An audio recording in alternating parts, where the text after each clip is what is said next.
We'll start with the ones that were bold and work our way up to the most insane bank heists in history. Dunbar Armored Facility. This dude right here is Alan Pace, and he had worked as a regional safety inspector for Dunbar Armored long enough to know exactly how the whole operation ran. He knew the schedules, the guard rotations, the vault layout, and most importantly, when the facility would be holding its largest amounts of cash. At some point, he decided to use that knowledge to his advantage. So he recruited 5 childhood friends, walked them through the plan, and on the night of September 12th, 1997, the group began the robbery.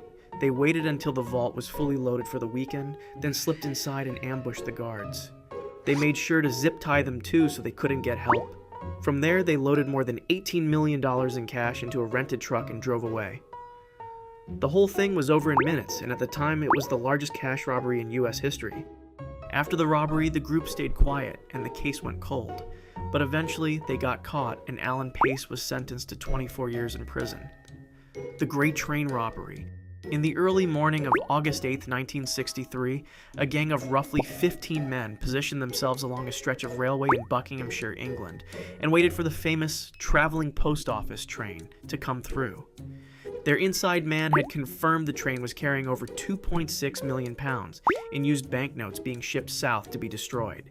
To stop it, they covered the green signal light on the track and rigged a battery-powered red light in its place. The driver saw the red, applied the brakes, and brought the train to a stop. They overpowered the small crew quickly, and then formed a human chain from the train down the embankment to a waiting truck, passing over 100 mail bags down the line one by one. The unloading took about 15 minutes. The gang then drove to a farmhouse they had rented nearby, divided the money, and scattered. Most of them were caught within months as police traced evidence back to the farmhouse. The ringleader, Bruce Reynolds, stayed on the run for 5 years before being arrested in 1968. Around 2.3 million pounds was never recovered. Banco Central Burglary.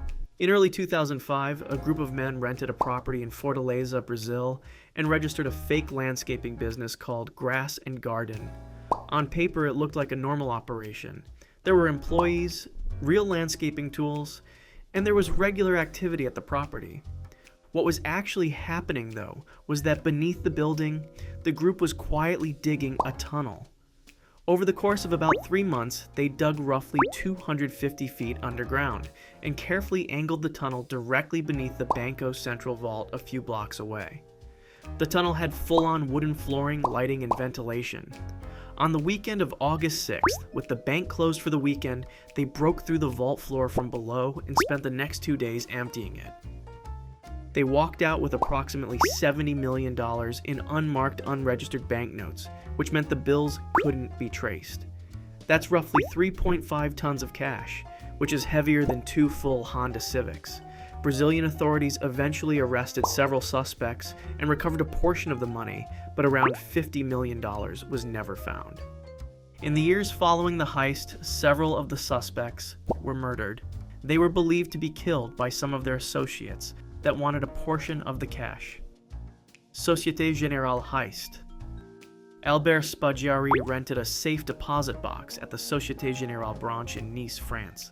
That gave him legitimate access to the vault area, and while he was in there, he measured everything. He noted the vault's dimensions, its walls, and the direction it faced relative to the street. He then figured out that the city's sewer system ran directly beneath the building. Spaggiari recruited a crew, and over the long Bastille Day weekend in July 1976, while the bank was closed for the holiday, they entered the sewer system and tunneled upward into the vault. With nobody coming for days, they had all the time they needed. So they proceeded to drill, blowtorch, and crowbar into each safe deposit box, one by one. They took all the cash, jewelry, and valuables that they could get their hands on, and by the end of it, they had accumulated roughly 30 to 100 million francs. Before leaving, they welded the vault door shut from the inside and left a handwritten note that read, "Without weapons, without hatred, without violence." Police eventually tracked Spaggiari down and arrested him, but during his court appearance, he leaped through an open window onto a waiting motorcycle parked below and was gone forever. He spent the rest of his life as a fugitive and later wrote a book about the whole thing. The recovered loot accounted for only a fraction of what they had taken. Securitas Depot Robbery. On the evening of February 21st, 2006, two men dressed as police officers and wearing prosthetic masks pulled over the Securitas cash depot manager, Colin Dixon. The gang had been watching him for months. He got into the car thinking they were real officers and was immediately handcuffed by others waiting inside.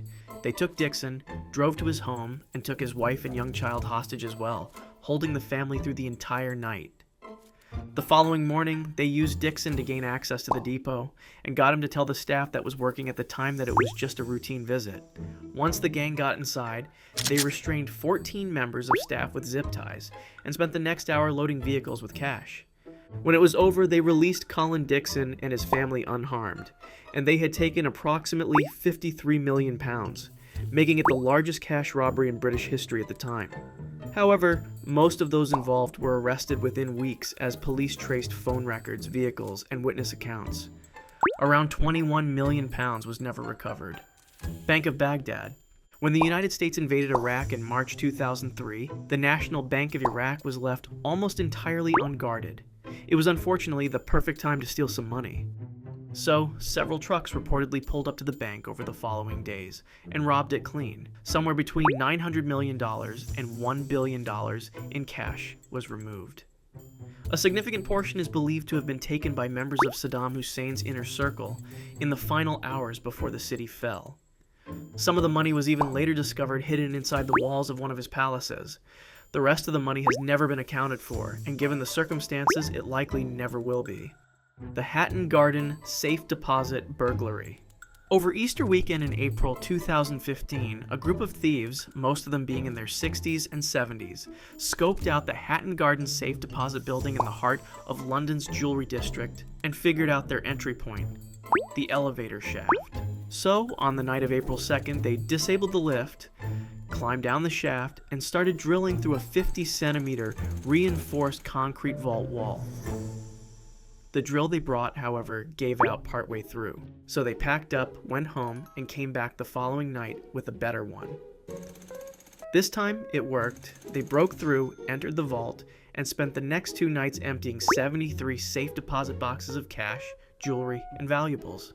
By the time they were done, an estimated 14 to 200 million pounds worth of goods had been taken. Luckily for police, they identified the gang through CCTV footage and phone records relatively quickly, so they got arrested soon after. However, most of the stolen goods were never recovered. Antwerp Diamond Heist. Leonardo Notarbartolo, the mastermind behind the heist, rented an office inside the Antwerp Diamond Center in Belgium. He registered himself as a diamond merchant, attended events, made connections, and earned the trust of the building's management and security staff.